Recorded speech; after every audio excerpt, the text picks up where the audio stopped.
In this video, we're taking a look at 3 simple DIY projects that were recently featured in the Osborne Builder Studio. If you're interested in a more in-depth tutorial on each of these projects, be sure to check out the links below.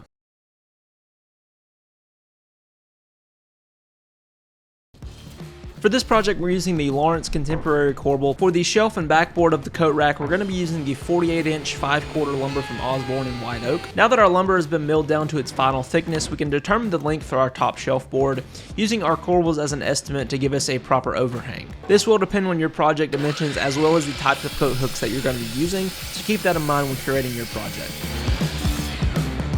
Next, I can place the corbels in their proper location and measure the distance between to get the length for my middle backboards.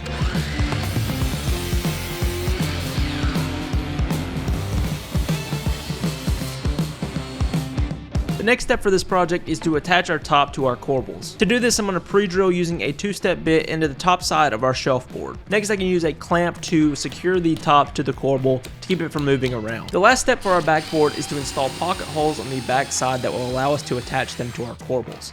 It's important when you're creating your pocket holes to make sure that it's not going to interfere with the hardware and the keyhole brackets on your corbels.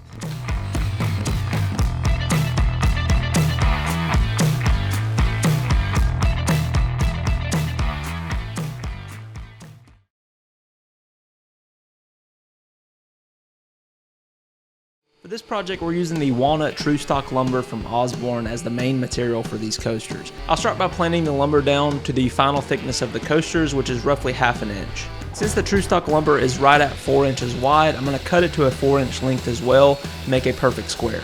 Once the coasters are cut to size, I wanted to add a round over to the top and bottom edges just to soften the overall look. For these coasters, I wanted to add some detail, so I chose Osborne's wooden inlay strips to add a little bit of a decorative design to the top. A router is the easiest way to install these inlay strips into your project. I chose a router bit that is the same width as my inlay strip and set the depth of my router table to be 1/32 of an inch, which is the thickness of all of our inlay strips. Now that we've created the channel for our inlays, we need to cut them to length and do a little bit of touch-up sanding to make sure they fit properly.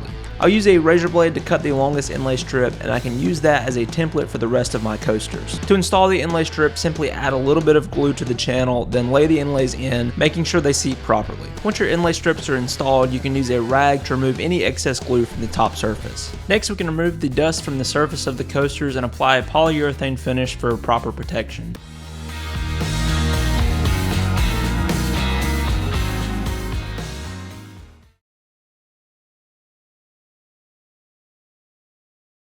I recently found an old mirror that I wanted to restore as a gift by adding a frame with some trim on the outside edges. To do this, I'm going to use a 3/4 inch sheet of plywood as the base that I can attach using some construction adhesive later. Once the size of the mirror has been traced onto the sheet of plywood, you can cut it out with a circular saw or table saw depending on what you have available.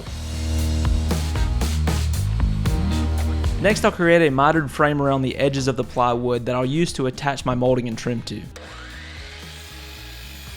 Once you've established one mitered corner, you can line that up on the plywood base and use a carpenter square to mark a 45-degree miter matching up on the other end. Now that our outside frame is cut out, we can add some pocket holes to each board and attach using a wood screw.